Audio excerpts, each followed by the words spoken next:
The Babylon Project podcast was our last best hope for reruns. It failed.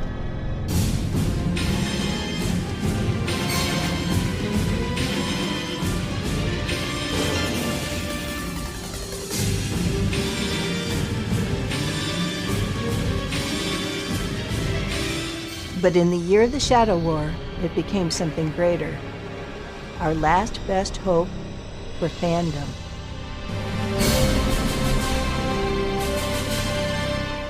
The year is 2017. The place, the Babylon Project podcast.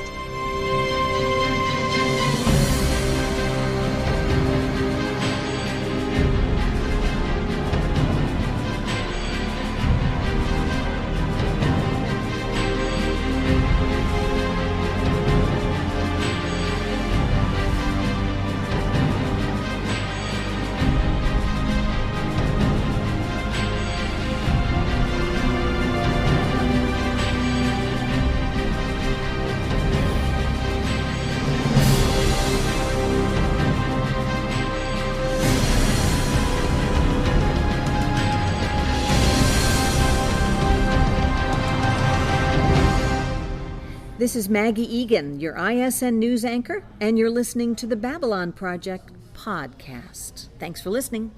Well, hi there, Babylon 5 fans. Welcome to the Babylon Project podcast.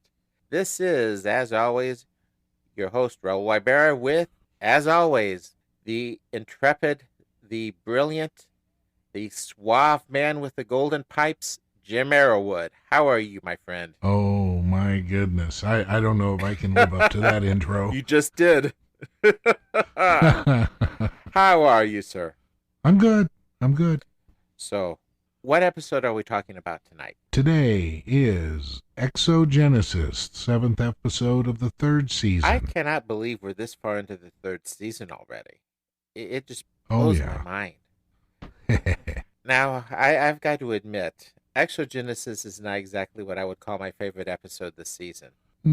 I would have to agree. However, as in the past, we've hit other episodes that we have said aren't our favorite episodes. And then after we discuss it and tear it apart and analyze it, we find out, it's better than we thought it was. So I'm kind of hoping that's the direction we go. It probably will be because, and folks, understand this, even when we say bad Babylon 5 episode, that's still better than 95% of everything on television. So yeah. Well, this episode kind of is like a half of an episode and then another half of an episode, and that are kind of disjointedly joined together.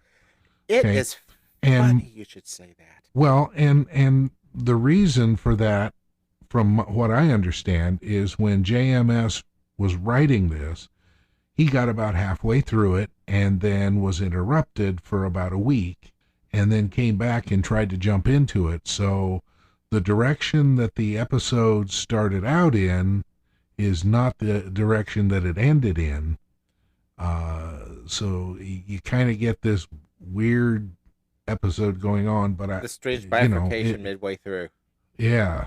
That actually, that's what I was going to say is Straczynski himself said the second half just didn't gel up together. And his opinion is this is the weakest episode of season 3. Oh. And okay, this is also the season with Gray 17 is missing. Oh. And he still said this was the weakest episode.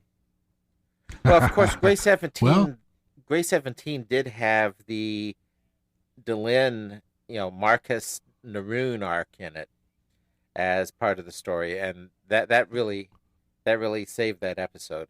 Well, anytime you get Naroon coming on the scene, it's going to improve things. Right. Yeah, it can't be bad without him. Yeah, so this episode needed Naroon. Yeah. Well, just so folks can understand what we're talking about, if you haven't seen the episode already, how about hitting us with a summary, sir? Sure, and even if you have seen it, here is what happens. Archive. Access. Initiated. Several lurkers on the station have been infected with what are apparently alien parasites that burrow into the skin and attach themselves to a person's spine.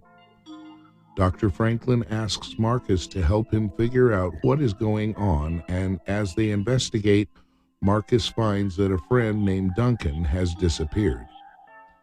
After following a lead, Franklin and Marcus happen upon the place where the lurkers are being infected. Duncan turns up and explains that the lurkers are people who are volunteering their bodies to be hosts to a race of beings called the Vendrizi. The Vendrizi are on a mission to understand and record the feelings and experiences of other races. And Duncan further explains that the potential hosts that have died did so because they were not really healthy enough to be hosts. To prove to Marcus that the Vendrizi were not a malicious race, Duncan's host vacates his body. Franklin agrees to help the Vendrizi and their hosts as long as they don't do anything else without his consent. Duncan leaves the station to experience the things he has learned from the Vendrizi for himself. A CNC officer, Lieutenant Junior Grade Corwin, has been promoted to full lieutenant, and Sheridan and Ivanova wonder if he can be trusted with what they know about the shadows and the situation back on Earth, and make him a member of the War Council. Susan invites Corwin to visit her in her quarters, and Corwin mistakes that as an invitation to a date. Corwin arrives at Susan's quarters with flowers which he claims were just left outside the door. After a brief conversation, Susan determines that Corwin is too loyal to Earth to be trusted with what they know and should not become part of their Council of War. Marcus has a romantic interest in Susan. Susan deduces that the flowers Corwin gave her are from Marcus, which she gives back to Marcus, prompting Marcus to assume that Susan is interested in him. Oh, the tangled webs we weave. Well, there it is. Character. Files. Opened. Why is it that whenever I hear the name of the species the Vendrizi mentioned, the word inconceivable comes into my mind? I don't know. Inconceivable. That was Wallace Shawn's great line. Yep. I do not think you know what that word really means. You know, I've got a little sign on my door. There's a coffee cup. My name is Inigo Montoya. You stole my coffee. Prepare to die. Yeah, I've seen pictures of that, but I've never been able to find out where to buy it. Oh, gosh. All right. Well, unfortunately, we do not have Wally Shawn in this episode, but we do have a number of good actors lending their talents. Ah, yes. Well, we do have a number. Quite a James bit, Warwick as Matthew Duffin. Mm-hmm. This is his only appearance on Babylon 5. Right. He was on Doctor Who in 1984, in the Fantastic Four television series in 1994, Iron Man TV series in 1994. A lot of this as a voice actor too, right? Yes. He voiced Qui-Gon on the Phantom Menace video game, Mm-hmm. and also on the Obi-Wan video game. So yeah, he's been around a while. Okay. And then we have Wiley Small as Jackie Lee. Right. Her only appearance on Babylon 5. She doesn't play a huge part in this episode, and she really has no genre credits to talk about. However, Yes. however, we have Aubrey Morris as Duncan. Now, if we ran through this guy's credits, we'd be here for an entire show. We'd have to split it up into two shows. This guy, back to 1948, and his most recent credit was in 2015. Yeah, and he also passed away in July of 2015. Did he? I did not know that. Yes. Yeah. Oh, my. And Yeah, his last credit is 2015. So, and he spans all genres. He's most famous for playing eccentric characters. Yeah, well, Clockwork Orange, go figure. Yeah, and that is what I mostly remember him from. Is is being the parole officer in Clockwork Orange. Yeah, he's one of the guys that you may not recognize where you've seen him, but you know you've seen him before. Yeah. And that's because you probably have, when you look at the guy's credits, even if you've not seen Clockwork Orange, if you look at this guy's credits, you probably have seen him somewhere. Oh gosh, yeah. He's been in tons of things. Mm-hmm. And unfortunately, this is his only appearance on Babylon 5. Yep. And then I have under the category of other notables. Right. Otherwise, we'd spend the whole show just talking about the single-on appearances. Yeah. Carrie Dobro as Dr. Harrison. She had 2 appearances on Babylon 5.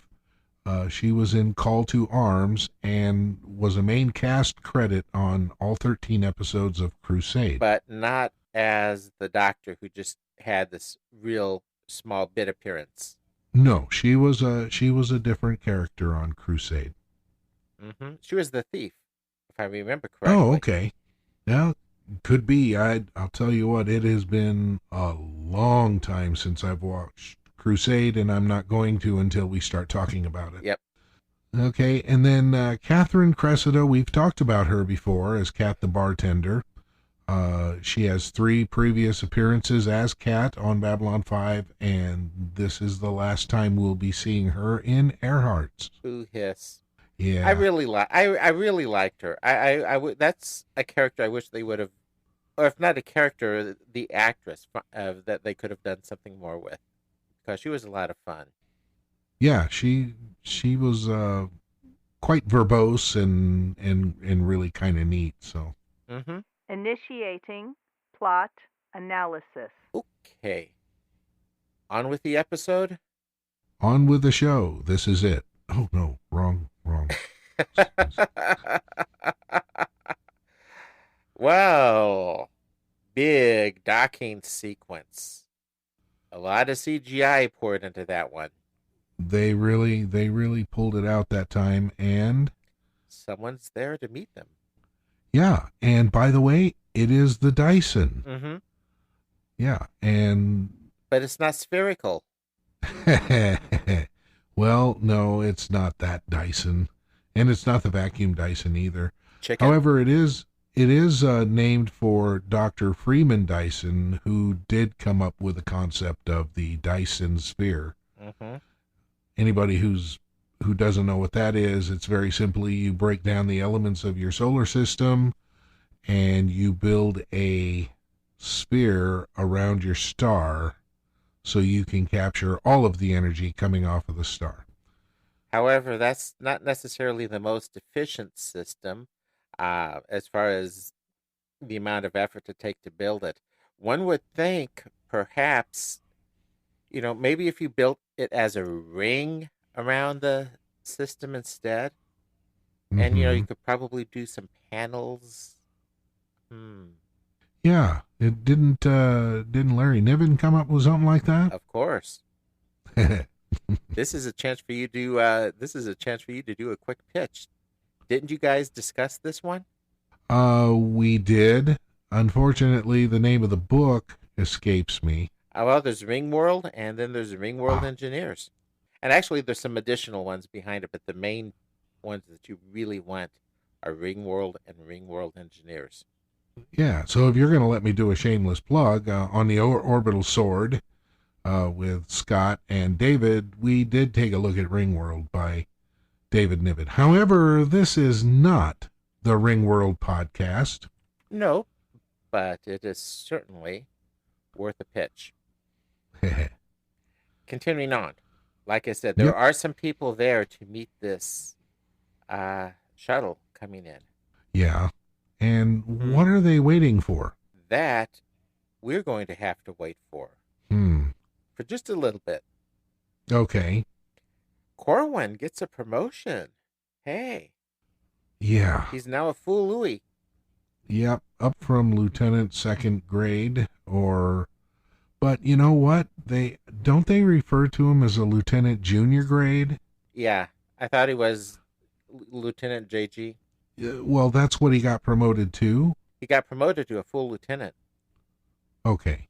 Because I don't know. There's been some confusion as far as his promotion is concerned, especially when you compare ranks between the branches of the military. So my impression is he went from a second lieutenant to a lieutenant junior grade. But be that as it may, a little bit of confusion in there. Yeah, but he's happy. Franklin, I kind of like the way Franklin is a little comment about bringing everything to biology or math. Anyway, they're talking about Marcus as much as Corwin. Mm-hmm. Susan doesn't trust him. Is it doesn't trust him, doesn't like him, is nervous about him because there's a chemistry there? I mean... Or a lack thereof of chemistry. I think, I don't know. You know, Susan has her sense of humor, and Marcus has his sense of humor, and they are quite a bit the same. Yeah, that might have a little bit to do with it. So that might be polarizing them a little bit. They're too much alike. They in certain ways, yes. And if you think of Marcus's background with his brother, Susan's background with her brother. Mm-hmm. Well, and Susan is way more disciplined than Marcus is. I think Marcus is more disciplined than he lets on, though. But he likes to have fun. That is very true. Yeah. Anyway, Sheridan agrees with her about keeping him out of the loop on stuff. You know, things like this visit to Earhart's for Corwin's party. Yeah. But not for her reasons. Yeah, he did. You know, as he was sitting there at the table, he seemed a little disappointed in what Susan was saying about him. Mm-hmm. You know, that she was kind of picking him apart a little bit. After all, we got to figure out, you know, he and Delenn are in charge of the Rangers on the station, right. on and around the station. And Marcus seems to be more or less Delenn's number one in that respect. Yeah, so, you know, I can certainly understand why Sheridan wouldn't be real happy about her opinions, and then voicing them out loud. Yeah, but like I said, he agrees with the action, but not the reason. Yeah. He wants him to keep a lower, because he is one of Delenn's more prominent Rangers. He thinks it's better for him to keep a lower profile. Yeah. Not to allow connections to be made between, you know, especially with Night Watch floating around. Oh yeah. Now. Yes. Here's a heck of a segue. Wasn't it Franklin that said it's nice to have everything quiet and ordinary on the station? Yeah. And then what comes next? Well, they have a bug problem. Yeah. Everything is just quiet and ordinary, and the scene shifts immediately, and here we've got a problem. Guy's got a bug on his back, literally. Yes, quiet and ordinary on Babylon 5 means things are not what one might consider ordinary. Except this bug's half a meter long, and digging in. Oh, yeah. Right into someone's back. Mm-hmm. But apparently something didn't go right. The guy's dead. Mm-hmm. And it seems that the people, which, golly gee, the ones waiting for the shuttle, they didn't quite expect it. Yeah. So what is up with that? Well, stay tuned. We'll find out soon. Stay tuned. On a side story, Sheridan wants Susan to check out Corwin. You know, whether or not to bring him into the loop of things or not, now that he's got a promotion. Yeah, well, he's becoming a higher ranking officer now in the control center. Right. And he could possibly find access to things he's not supposed to access unless he can be trusted. Right. Now, I've got to say up front, I kind of liked the idea of the arc, and especially when you think about what's coming, it matters. It just seemed, I don't know, was it me or was it just kind of weak in how they handled, especially in the second part of the episode? Mm-hmm. We'll get that to that more as we go along, but Yeah. And this request from Sheridan, sending Susan to talk to Corwin about his trustworthiness, can we say, uh-huh.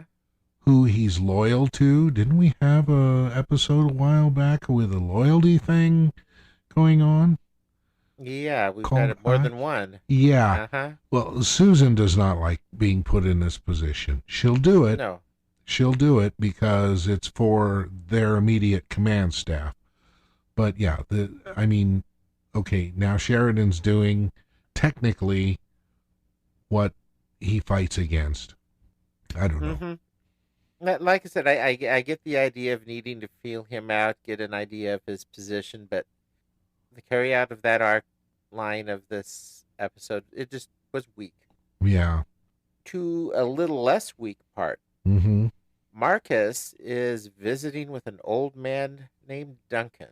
Yep, who apparently has him a table full of trinkets for sale at his table at his location. Mm-hmm. And Marcus is, I don't know if I want to say mixing his metaphors, but kind of going from alternating between Dickens and Shakespeare. Yeah, he does this a lot. And particularly that Scottish play. Yeah. Yeah, he does that a lot. Yep. And what struck me as interesting is that for a lurker, Duncan seemed fairly well read. He responded in kind. Very articulate. And Mm-hmm. but he is not well, obviously. Right. Marcus tells him to go to the clinic and he says, "I don't like doctors." Yeah, Franklin's Free Clinic is still around. Yeah. And who does like doctors? Mm-hmm. I mean, does anybody like going to the doctor? I don't like going to the doctor. Yeah. Here's an example why. I'm in the business. I don't like going to doctors. Well, I'll tell you what. I take a pill every day. It's not an expensive pill. But it is a prescription. And every year I have to go to my doctor and pay $180 so he can say, "Yeah, I'll renew your prescription." So Yeah.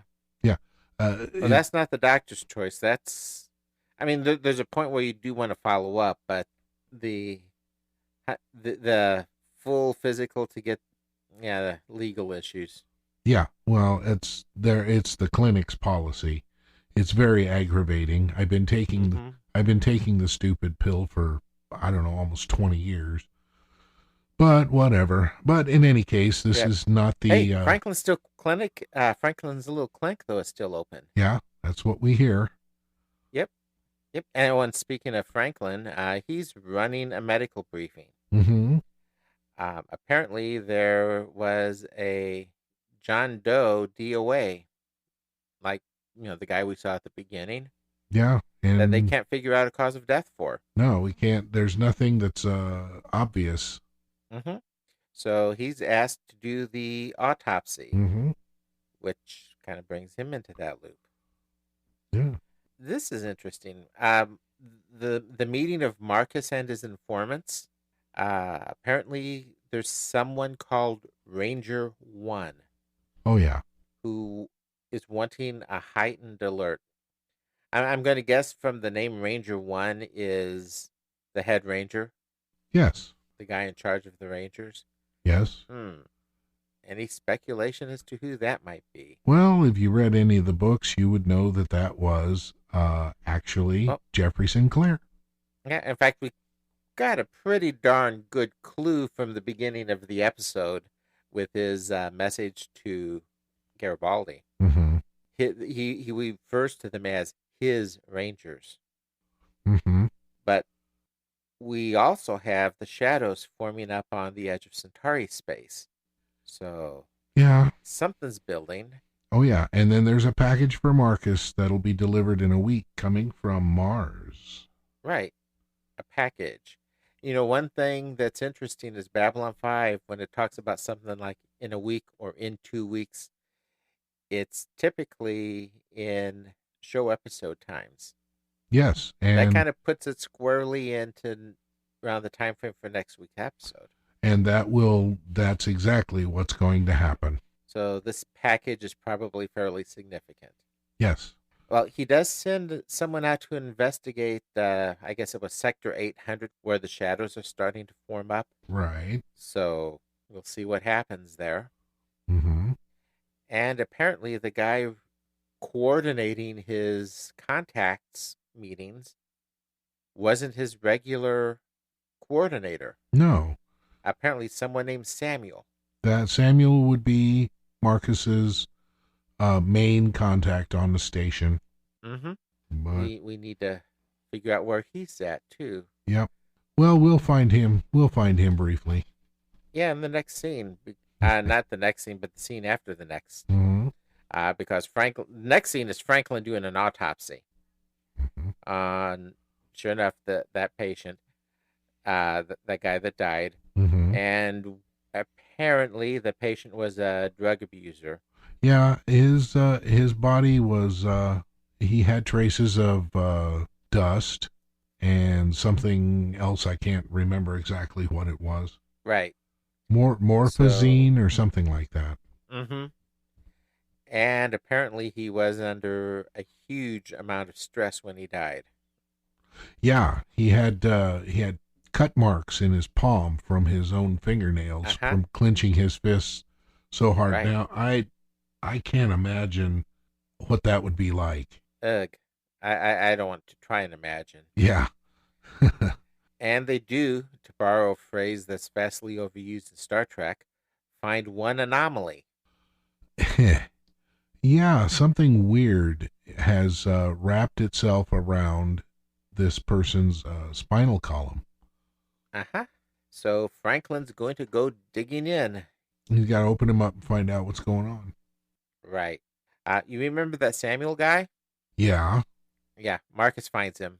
He's acting kind of weird. As a matter of fact, there's maybe 8 people standing in the hallway, all waiting for something or looking for something. I'm not sure which. But they are all acting really strange. Yeah. And we recognize at least Samuel and some of the others as one of the guys that was with this dead man that was back there with Franklin. Yeah, some of them were. So it's kind of converging. Speaking of Franklin again, there's something that kind of makes you think of, what was that movie? The Abyss, coming out of Franklin's cadaver, only on a much smaller scale. Yeah, he pulls it out with a pair of tweezers and it starts moving, and boy, does he grab a petri dish in a hurry. Yep. And it looks like Duncan's going to be the next victim. Yep, writhing on the floor with one of these things on his back, digging in. Some sort of parasite. Yeah. Well, whatever it is, Franklin figures out that and he's reporting on this, so that it can exist in any life form. It's genetically neutral. Yeah. There's no known source for it. He's never seen it before, and he's understandably worried. Well, yeah. I mean, there's a lot of people on the station, and a lot can happen. Mm-hmm. And Marcus can't find Duncan. He goes back. Yep, he goes back to where Duncan's place is, and Duncan is not there. And the person next door said, "I don't know where he is." Yeah, he's just more or less disappeared. Yep, he's not in his place. And Marcus said that this place that he was is his place. Mm-hmm. Well, just for a little bit of comic relief here, Susan begins doing what she didn't really want to do, but Sheridan asked her to do, and that's just gauging Corwin. Yeah. She invites him over to her place for coffee. Yeah, I know. I think he got the wrong idea. Well, who wouldn't? I mean, yeah, I would not expect a senior officer to invite a junior officer to their quarters, even for a private conversation. I mean, there's better settings than that, especially There's these things called protocol. especially a female officer asking a male officer. It wouldn't be very difficult to take the next step there and assume that there is Right. something going to go on that isn't going on. They tried to make Susan in the scene look like it was a very innocent invitation. The situation still made me nervous. Corwin's eyes were the eyes of saucers. Oh gosh, yeah. It's like jackpot. Yeah, he obviously he's had a crush on her. Well, who wouldn't? Who doesn't? Yeah, exactly. Well, in Marcus's search, he pulls in Garibaldi, who really can't help. And for all honesty, like he says, there's not been a crime committed. If he's acting weird, it's like, well, he's a lurker and down below. What do you expect? Yeah, I don't know. And he gives him an idea. Mike tells him if they're acting weird, maybe they need a doctor instead. Yeah, well, I'll tell you what. Let's listen to this. I think we may have a problem here. Well, I wish I could see it, but I don't. See, people here get flaky sometimes. Babylon 5 is like that. When you've been around longer, you'll understand. I've been working with these people for months now, putting together my network of contacts. I know how they think. They wouldn't just drop everything and change their lives like this. Sammy wouldn't drop out of sight without telling me, and Duncan No said... crime's been committed here, Marcus. I've got nothing to go on. Nothing? Really? How odd. All this time, I thought I'd been expressing a rational and reasonable concern about the fact that an increasingly large number of people in Down Below aren't acting normally. If they were normal, they wouldn't be in Down Below. Well, thank you, Mr. Garibaldi, one of the leading minds of the 14th century. Have we no workhouses? Have we no prisons? Mr. Marley'd here like a word with you. He's the fellow in the chains. Ignore the moans, it's just gas. Don't you ever shut up? Not until I get what I want. Why, do you think silent meditation would work better? Ivanova's right. You are a pain in the ass.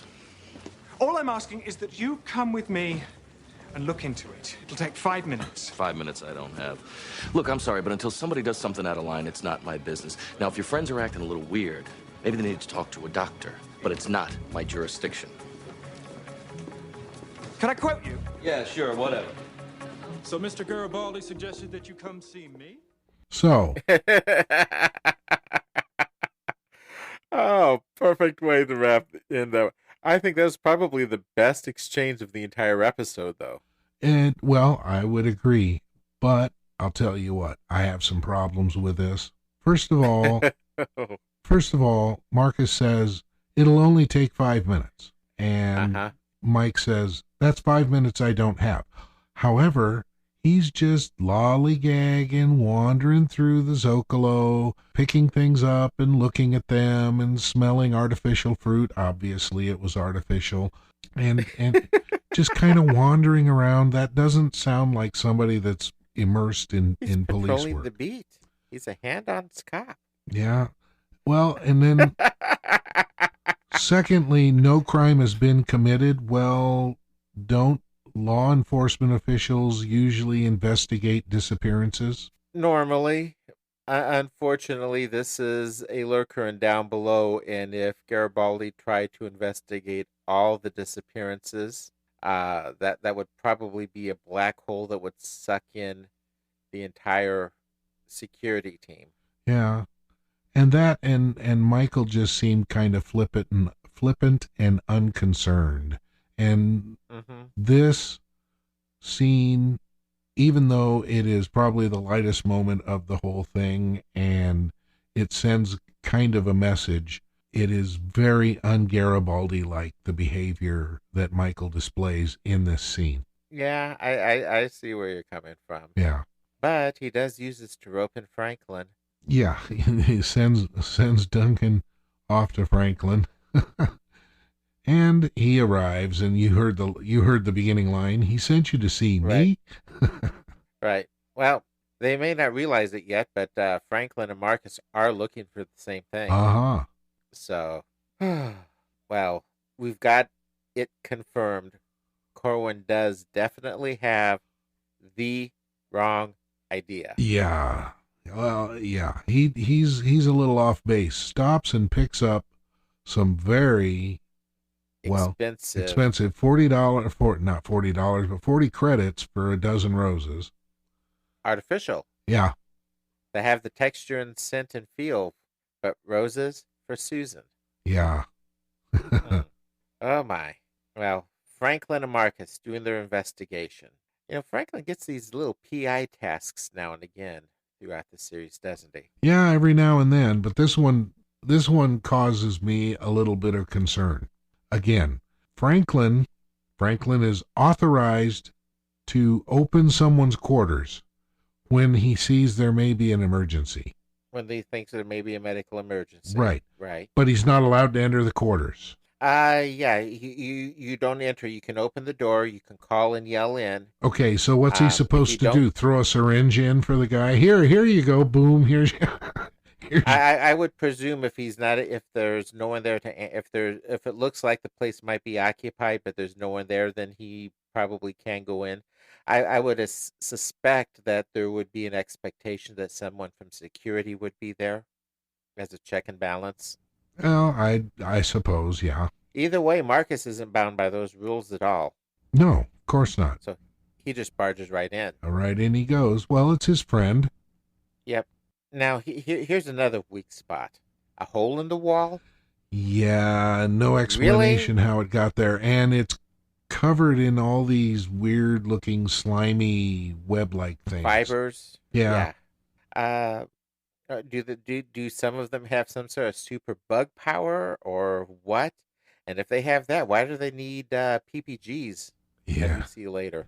Yeah, very true. And, well, and it winds up that they go out of a hole, in the hole, and then they come out of a hole that looks exactly the same. So, I don't know. Right. Do we have a tunnel or something?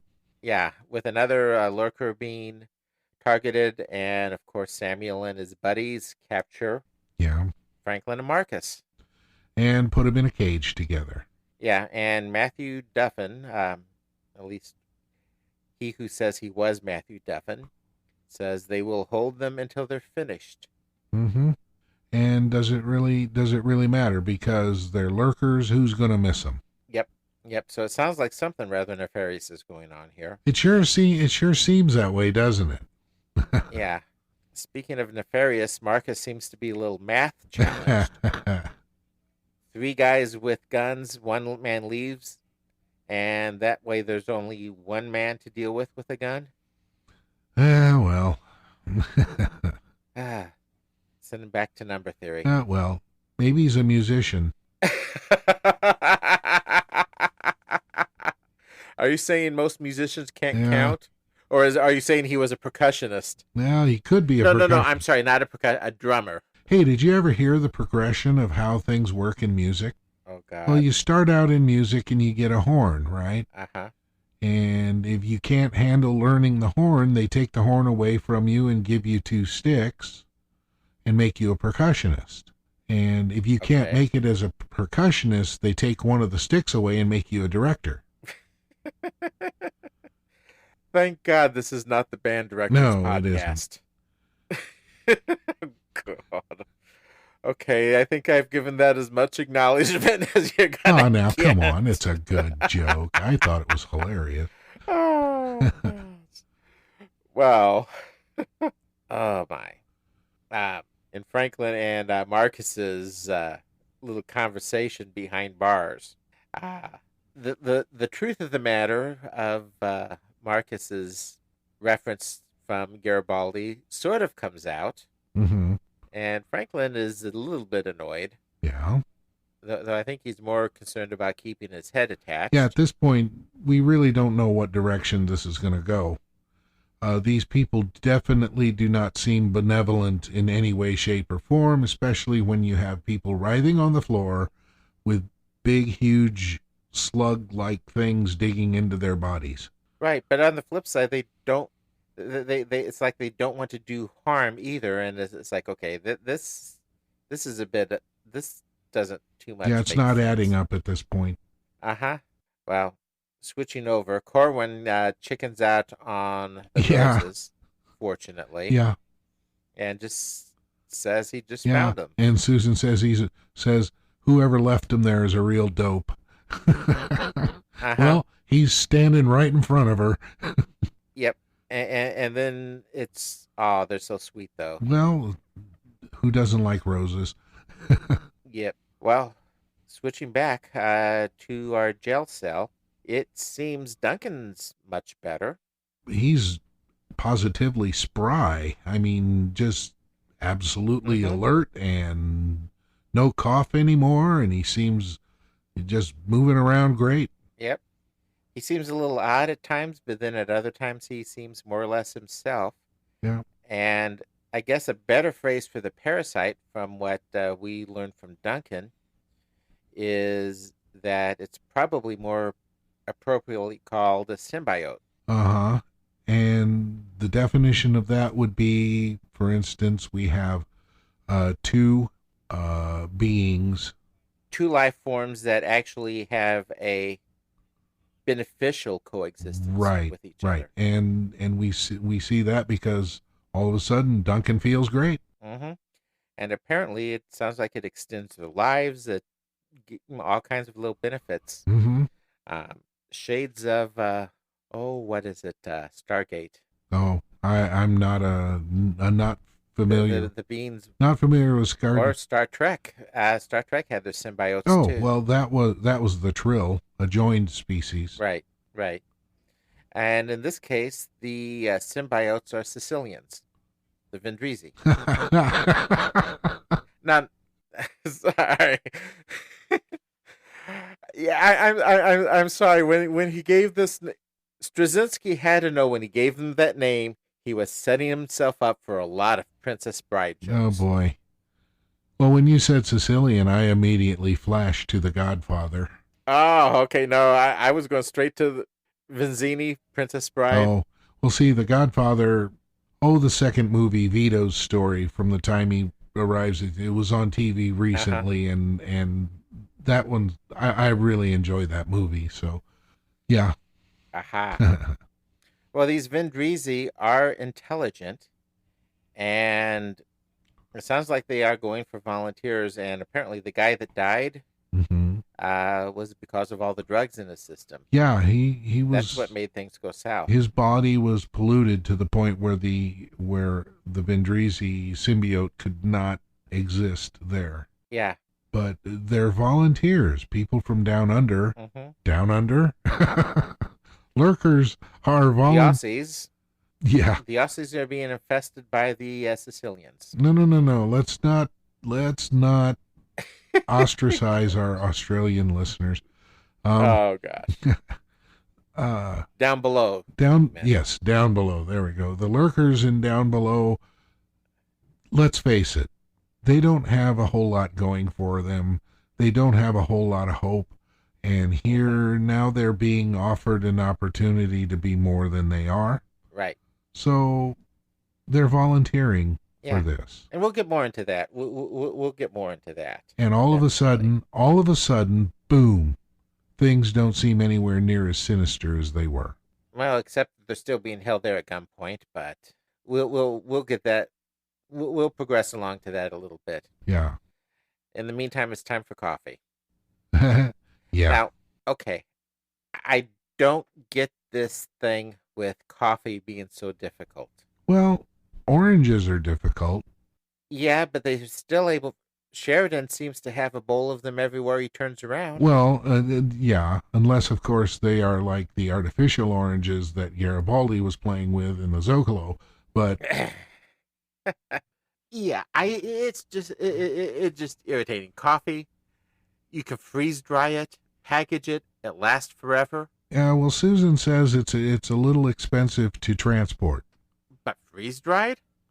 Come on, even your MREs, if you're in the military, even your MREs have little tiny packets dump it in. You've got you've got instant coffee.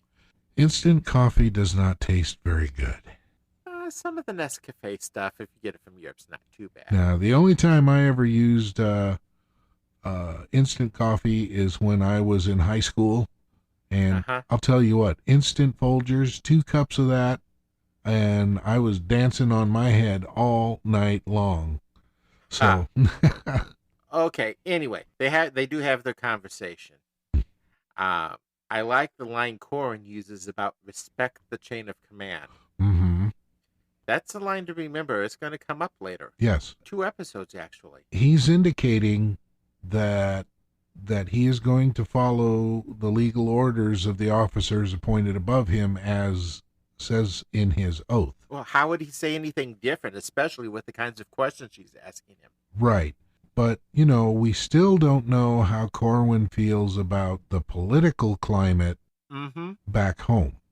So she doesn't really delve into that very much. No, this check him out, and it looks like she's not enthused about the answers that, as in play it safe where Corin's concerned.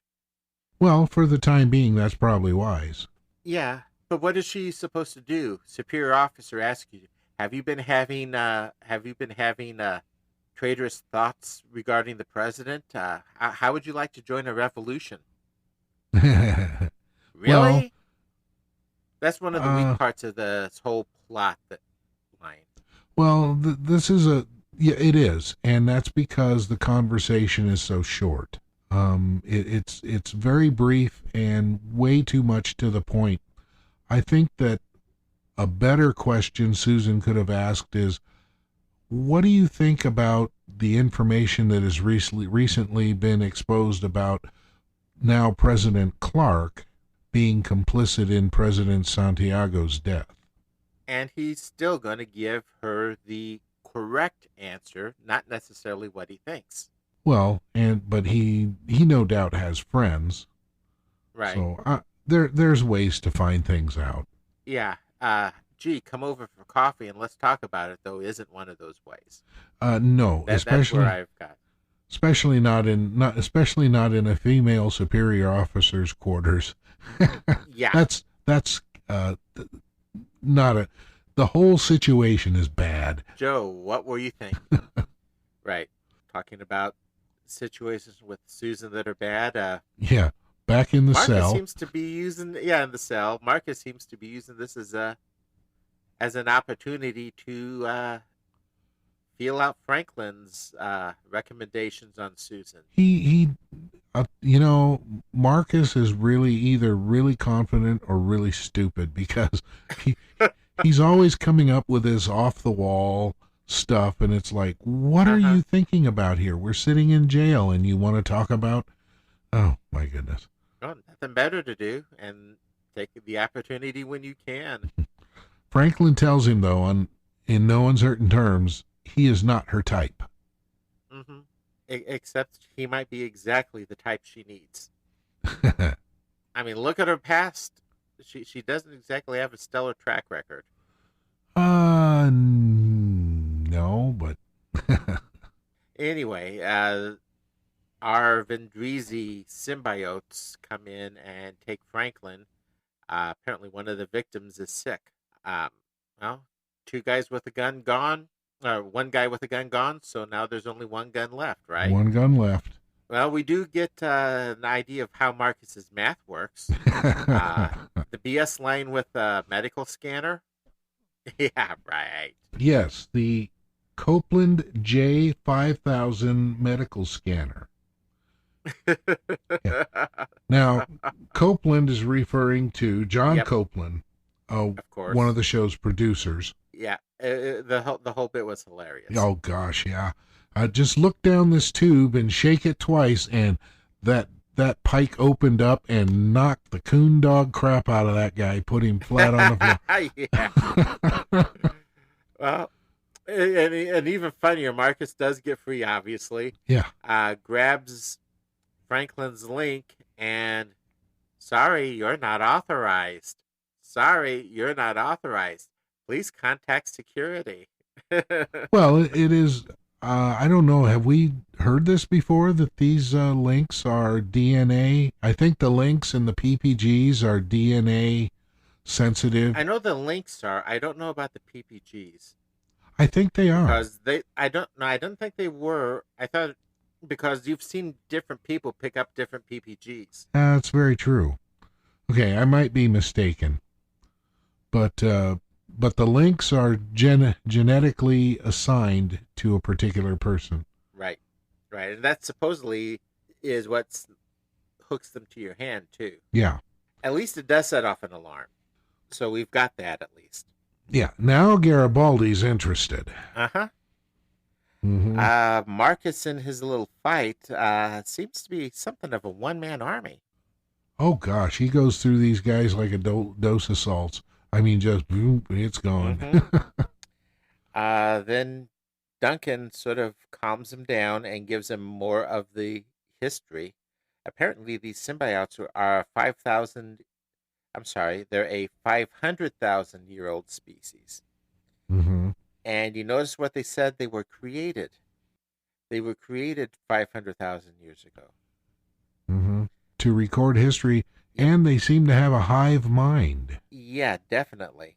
Because as more members came in and were talking to Marcus, they were trading off mid-sentence with each other, finishing each other's sentences. Of course, we have no idea who created them, but no, obviously it's an old one of some sort. Yeah, and it doesn't matter because they aren't going to come back. No. Well, theoretically, they'll come back sometime in the future, because that's sort of the purpose, to preserve knowledge against the future Dark Age. Mm-hmm. Yeah, they seek out the forgotten, like you said earlier, to give them purpose. I don't blame Franklin or Marcus for not quite believing them.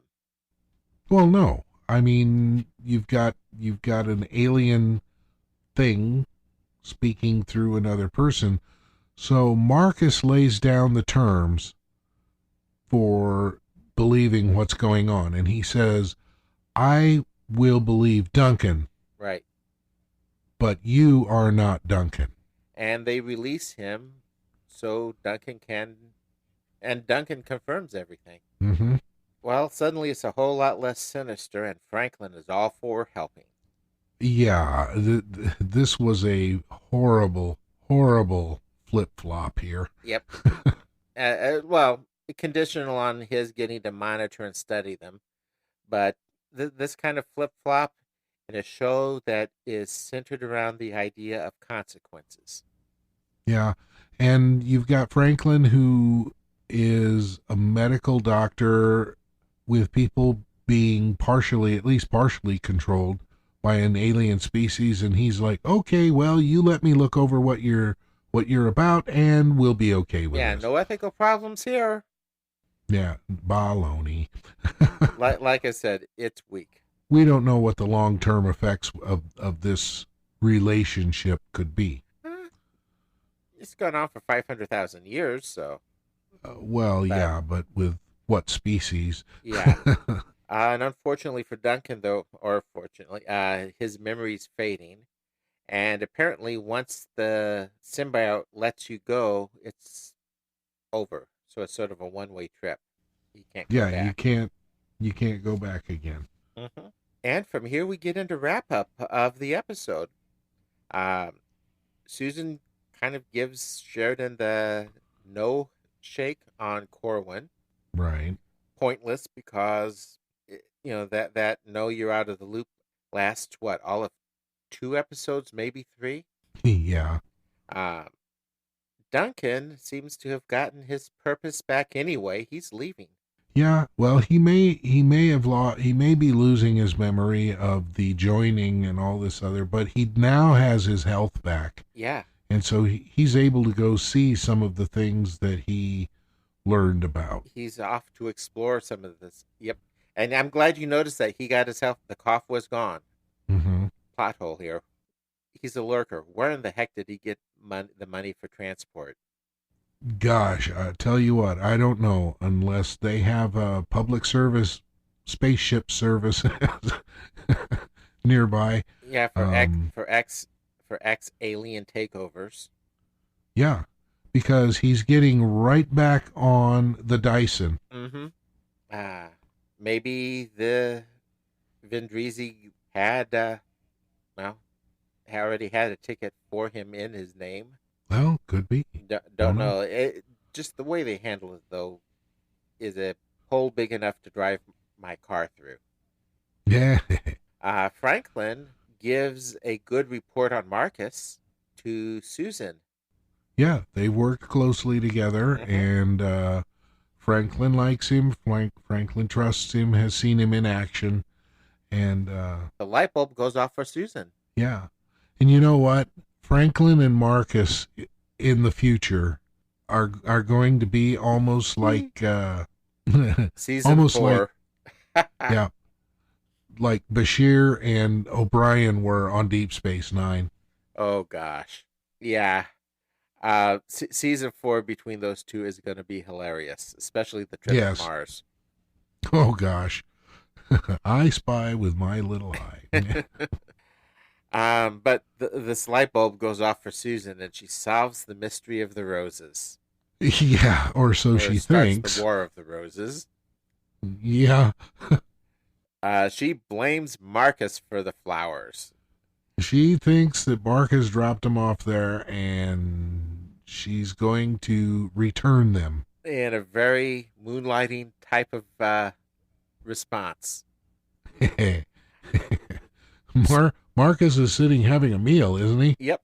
He's eating breakfast. She slams him on the table next to him and says, "Keep them." Yep, keep them. And he says, "I will, thank you." And now we open the door here to a comedy of errors. Yep. Yep. But that wraps up Exogenesis. Yes, it does. That's the show. I don't like it any more than I did before, though I did enjoy the conversation. Yeah, me too. And there's some other questions out there. Mm-hmm. You know, if Duncan and Samuel were already joined with the Vendrizi, what would they be waiting for the shuttle for? More Vendrizi? Possibly. How are they getting them on the ship, too? Or on the station? Yeah. So. Anyway, this is an episode that, you know, as a strictly standalone episode, it could have stood on its own. But when you mix it in with a big story that's going on with Babylon 5, that kind of highlights its weaknesses, I think. Yeah. Well, as we pointed out earlier, there are a few arc points going on here. You know, Marcus's message from Ranger 1. Rangers in Earth space are being withdrawn because of something that will happen soon. Movement we don't with know the what shadows. that is yet. Right. Package deliveries. Yep, we've got a package coming from Mars for Marcus. So, you know, we've got some arc points here, but the story was kind of weak. I don't know. Mm-hmm. As you say, it's still not a great episode. It's kind of a throwaway episode. Well, you know, it did do something important, though. Yeah. It served to slow down, and not necessarily a filler, but it's, you know, some people today on shows would call this just a filler episode. It wasn't so much filler as it actually served a purpose. It slowed down the pace. Oh boy, did it ever. But the pace needed to be slowed because it had been moving, the story had been moving briskly enough. With what's about to happen, you need that bit of a slowdown because the next 3 episodes just boom, boom, boom, and rocket away, and they get very breakneck. So you need that pacing just to kind of back things down and then get them moving again. Well, that makes sense. So, and then there's going to be another point a little later where we get another bit of a slowdown. Mm-hmm. You know, after those 3, sort of a catch your breath and deal with some of the aftermaths. So, are we good on Exogenesis? I think we are. Okay, and then next time, episode 8 of the 3rd season. We're going to talk about messages from Earth. Yes, we are. The package arrives from Mars. So why is it called Messages from Earth, not Messages from Mars? I don't know. I Earth guess we'll Alliance, find out. EA. Yeah, we will find out. In the meantime, I looked high and low in this episode for some boom. And I don't know. Did you see any boom today?